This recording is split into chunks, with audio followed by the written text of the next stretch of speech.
कल्पना कीजिए, आज रात जब आप सोने जाएं, तो कोई आपको पूरी निश्चितता के साथ बता दे कि आप कभी नहीं मरेंगे।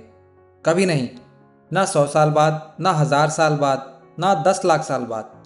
आप हमेशा जीवित रहेंगे। हमेशा। पहली नज़र में यह सुनकर अच्छा लगता है। कौन मरना चाहता है? कौन अपने प्रिय लोगों को खोना चाहता है? कौन इस दुनिया को छोड़ना चाहता है? लेकिन एक मिनट, अगर आपके पास अनंत समय हो, तो क्या किसी भी चीज़ की कोई कीमत बचेगी? अगर आपके पास हमेशा कल होगा, तो आज का महत्व तो क्या होगा? अगर आपके पास अनंत अवसर होंगे, तो किसी एक अवसर की विशेषता क्या होगी? और अगर आप कभी नहीं मरेंगे, तो क्या जीवन अभी भी अर्थपूर्ण रहेगा? या फिर क्या जीवन का अर्थ इसलिए है क्योंकि वह समाप्त हो जाता है? आज हम एक ऐसे सवाल की यात्रा पर निकलेंगे जिसने हजारों वर्षों से दार्शनिकों, वैज्ञानिकों, कवियों और साधकों को परेशान किया है। क्या मृत्यु का डर जीवन को अर्थ देता है? इस दुनिया में लोग हर चीज पर असहमत हो सकते हैं, राजनीति पर, धर्म पर, विज्ञान पर, नैतिकता पर। लेकिन एक चीज है जिस पर हर इंसान सहमत है। एक दिन हम सब मरेंगे। मैं, आप, दुनिया का सबसे अमीर व्यक्ति, सबसे शक्तिशाली व्यक्ति, सबसे बुद्धिमान व्यक्ति, सब। और शायद यही कारण है कि मृत्यु हमें असहज करती है, क्योंकि मृत्यु वह समस्या है जिसे हम हल नहीं कर सकते। हम बीमारी से लड़ सकते हैं, गरीबी से लड़ सकते हैं, अज्ञानता से लड़ सकते हैं, लेकिन मृत्यु वह हर कहानी का अंतिम अध्याय है। इसीलिए अधिकांश लोग मृत्यु के बारे में सोचना पसंद नहीं करते। हम खुद को व्यस्त रखते हैं, मोबाइल में, काम में, मनोरंजन में, भविष्य की योजनाओं में, क्योंकि कहीं ना कहीं हमें पता है कि यदि हम इस सवाल के सामने अधिक देर बैठ गए, तो हमें अपने बारे में बहुत कुछ असहज बातें दिखाई दे सकती हैं।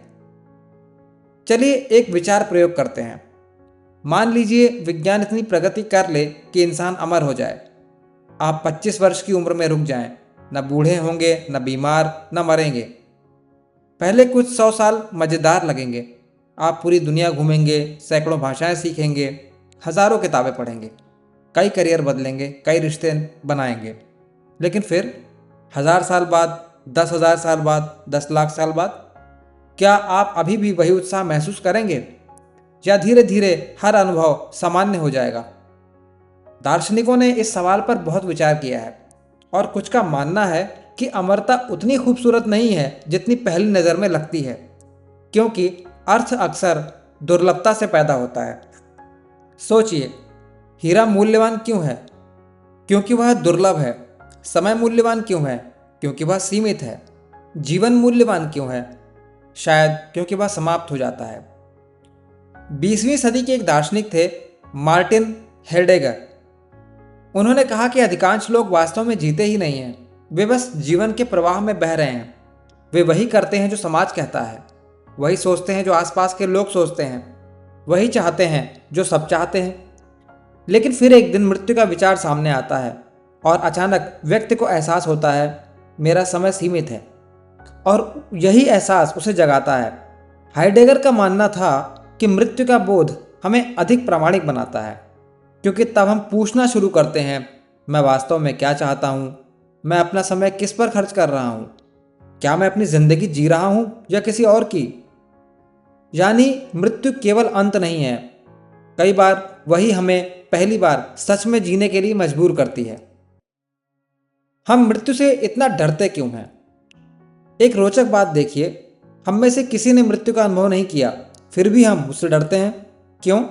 क्योंकि मृत्यु सिर्फ शरीर के खत्म होने का डर नहीं है। मृत्यु का मतलब है अधूरे सपने, अधूरी कहानियाँ, बिछड़ते रिश्ते, खोती हुई पहचान। सबसे बड़ा डर अक्सर यह नहीं होता कि हम मर जाएंगे, सबसे बड़ा डर यह होता है कि मैं नहीं रहूँगा। और यही वह जगह है जहाँ फिलॉसफी और न्यूरोसाइंस की दुनिया टकराती हैं, क्योंकि सवाल उठता है, वह मैं आखिर है कौन जिसे खोने से हम डरते हैं? अगर हम अमर होते तो क्या प्रेम भी वैसा ही रहता? चलिए एक पल के लिए फिर उसी काल्पनिक दुनिया में लौटते हैं। एक ऐसी दुनिया जहाँ कोई नहीं मरता, आप नहीं, आपके माता पिता नहीं, आपके दोस्त नहीं, आपका जीवन साथी नहीं, कोई नहीं।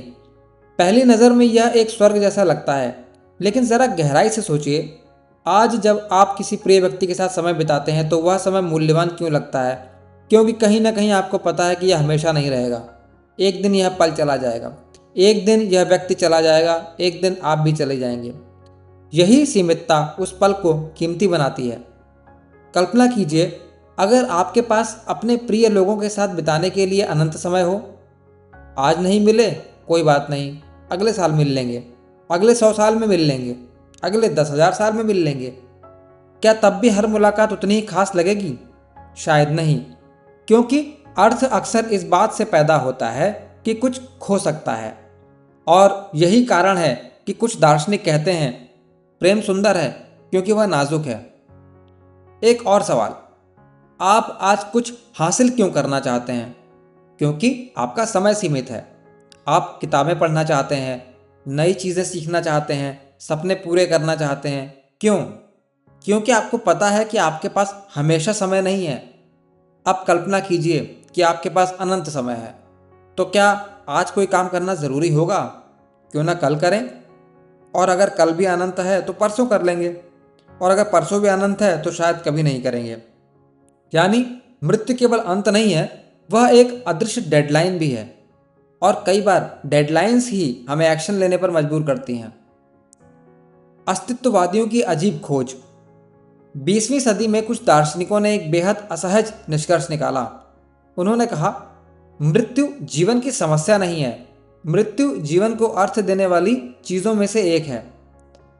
यह विचार विशेष रूप से जॉन पॉल सार्ट्रे और अल्बर्ट कामू जैसे अस्तित्ववादी दार्शनिकों की चर्चाओं में दिखाई देता है। उनका मानना था कि ब्रह्मांड हमें कोई तैयार अर्थ नहीं देता, कोई कॉस्मिक इंस्ट्रक्शन मैनुअल नहीं है, कोई ऐसी किताब नहीं है जिसमें लिखा हो कि तुम्हें यही करना है। इसलिए हमें अपना अर्थ खुद बनाना पड़ता है, और यह काम इसलिए ज़रूरी है क्योंकि हमारा समय सीमित है। अगर जीवन अनंत होता तो अर्थ बनाने की कोई जल्दी नहीं होती। एक कहानी जिसने मुझे हमेशा प्रभावित किया। कल्पना कीजिए, दो कलाकार हैं। पहला कलाकार जानता है कि उसके पास केवल एक दिन है, दूसरा कलाकार जानता है कि उसके पास अनंत समय है। आपको क्या लगता है, कौन अपनी पेंटिंग को अधिक गंभीरता से लेगा? कौन हर ब्रश स्ट्रोक के बारे में अधिक सोचेगा? कौन हर क्षण को अधिक महसूस करेगा? संभव है पहला कलाकार। क्यों? क्योंकि उसे पता है कि उसके पास सीमित अवसर हैं। यही बात जीवन पर भी लागू हो सकती है। शायद हम जीवन को गंभीरता से इसलिए लेते हैं क्योंकि हमें पता है कि यह हमेशा नहीं रहेगा। लेकिन क्या मृत्यु का डर हमेशा अच्छा होता है? अब तक ऐसा लग सकता है कि मृत्यु का डर पूरी तरह सकारात्मक है, लेकिन बात इतनी सरल नहीं है। क्योंकि बहुत से लोग मृत्यु के डर के कारण चिंता में जीते हैं, वर्तमान को खो देते हैं, भविष्य की चिंता में फंस जाते हैं, हर समय सुरक्षा खोजते रहते हैं। यानी मृत्यु का डर दो काम कर सकता है, वह आपको जगा भी सकता है और आपको कैद भी कर सकता है। यह इस बात पर निर्भर करता है कि आप उससे भागते हैं या उसका सामना करते हैं। बुद्ध का दृष्टिकोण। इतिहास में कई आध्यात्मिक परंपराओं ने मृत्यु पर गहराई से विचार किया है।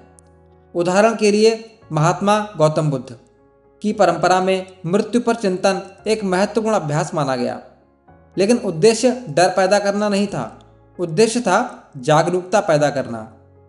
क्योंकि जब आप सच में समझ लेते हैं कि सब कुछ बदल रहा है, तो आप छोटी छोटी बातों में उलझना कम कर देते हैं। आप वर्तमान को अधिक महत्व देने लगते हैं। आप लोगों को हल्के में लेना बंद कर देते हैं और शायद पहली बार सच में जीना शुरू करते हैं। अब एक खतरनाक सवाल। मान लीजिए कल विज्ञान ने मृत्यु को हरा दिया। मान लीजिए इंसान हजारों साल जीने लगे। क्या तब जीवन अर्थहीन हो जाएगा? ज़रूरी नहीं, क्योंकि अर्थ केवल मृत्यु से नहीं आता। अर्थ आता है प्रेम से, रचनात्मकता से, खोज से, सीखने से, संबंधों से। लेकिन मृत्यु इन सब को एक विशेष तीव्रता देती है। वह हमें याद दिलाती है कि समय सीमित है, और शायद यही याद दिलाना जीवन को अधिक जीवंत बना देता है। आज रात जब आप अपने कमरे में अकेले हों, तो एक पल के लिए यह कल्पना कीजिए, अगर आपके पास केवल 1 वर्ष बचा हो तो क्या बदलेगा? अगर केवल 1 महीना बचा हो तो क्या बदलेगा?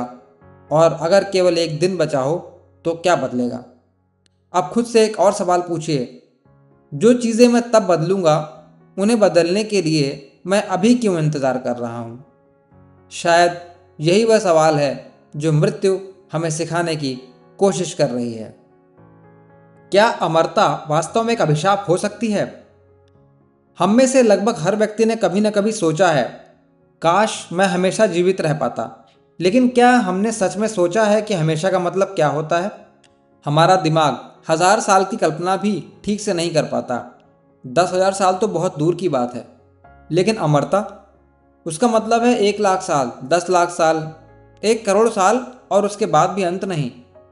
पहले कुछ सदियां रोमांचक लग सकती हैं, लेकिन फिर आपने हर भाषा सीख ली, हर किताब पढ़ ली, हर देश देख लिया, हर कला सीख ली, हर अनुभव कर लिया, फिर क्या बचेगा?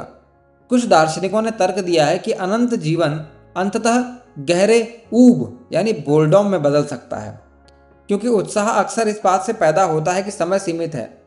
अगर आपके पास हमेशा समय है तो किसी भी काम की तात्कालिकता समाप्त हो जाती है। यानी मृत्यु केवल जीवन का अंत नहीं हो सकती, संभव है कि वही जीवन को गति देने वाला इंजन भी हो। मृत्यु और एआई। अब एक दिलचस्प मोड़ लेते हैं।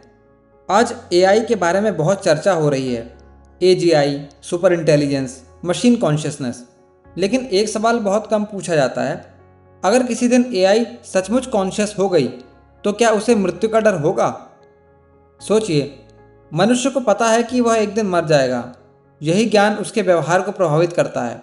वह प्रेम करता है, रिश्ते बनाता है, कला रचता है, किताबें लिखता है, बच्चे पैदा करता है, इतिहास बनाता है। क्यों? क्योंकि उसे पता है कि उसका समय सीमित है। लेकिन अगर कोई बुद्धिमान मशीन हो जो अपनी मेमोरी का बैकअप बना सके, अपने शरीर बदल सके, लगभग हमेशा जीवित रह सके, तो क्या उसकी साइकोलॉजी हमारे जैसी होगी? शायद नहीं। और यही कारण है कि कुछ रिसर्चर्स मानते हैं कि मृत्यु केवल एक जैविक तथ्य नहीं है, यह मानव अनुभव का केंद्रीय हिस्सा है। हम वास्तव में किससे डरते हैं? अब मैं एक सवाल पूछना चाहता हूँ, क्या हम मृत्यु से डरते हैं या हम अस्तित्व समाप्त हो जाने से डरते हैं? दोनों एक जैसी बातें लगती हैं, लेकिन है नहीं। मान लीजिए आज रात आप गहरी नींद में सोते हैं। नींद के दौरान आपको कुछ पता नहीं होता, लेकिन उससे आप नहीं डरते। क्यों?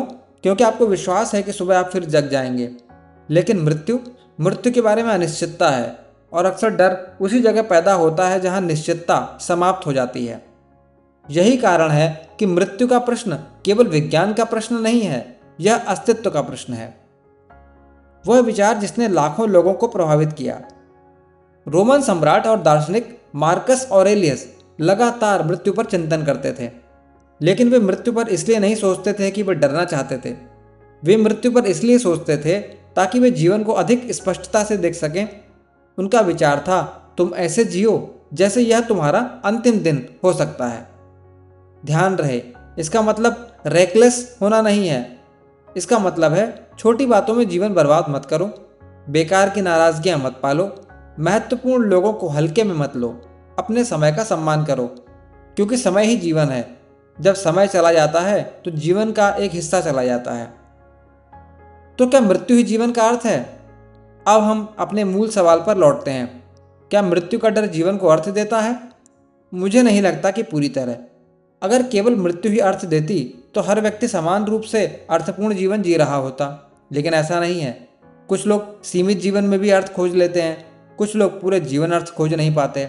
इसलिए शायद सही उत्तर यह है, मृत्यु अर्थ पैदा नहीं करती, मृत्यु अर्थ की खोज को जरूरी बना देती है। वह हमें याद दिलाती है कि समय सीमित है, और उसी सीमित समय के भीतर हमें तय करना होता है कि हम क्या प्यार करेंगे, क्या सीखेंगे, क्या बनाएंगे, किन लोगों के साथ जीवन बिताएंगे, और हम किस तरह का इंसान बनना चाहते हैं। कल्पना कीजिए आपकी पूरी जिंदगी एक किताब है। उस किताब का अंतिम पृष्ठ फाड़ दिया जाए और आपको बताया जाए कि यह कहानी कभी खत्म नहीं होगी। क्या वह कहानी पहले जैसी रोमांचक रहेगी? शायद नहीं, क्योंकि हर महान कहानी की तरह जीवन भी मूल्यवान है, क्योंकि उसके पन्ने सीमित हैं। और शायद यही मृत्यु का सबसे बड़ा उपहार है।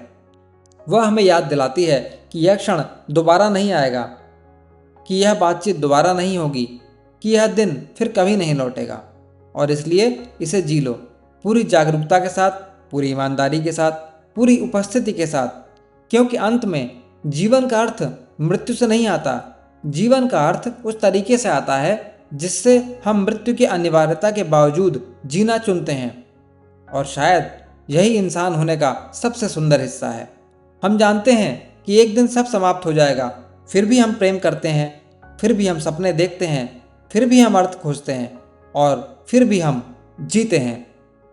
Thank you for listening the quite thinker. Slow thoughts, quite mind, deep life.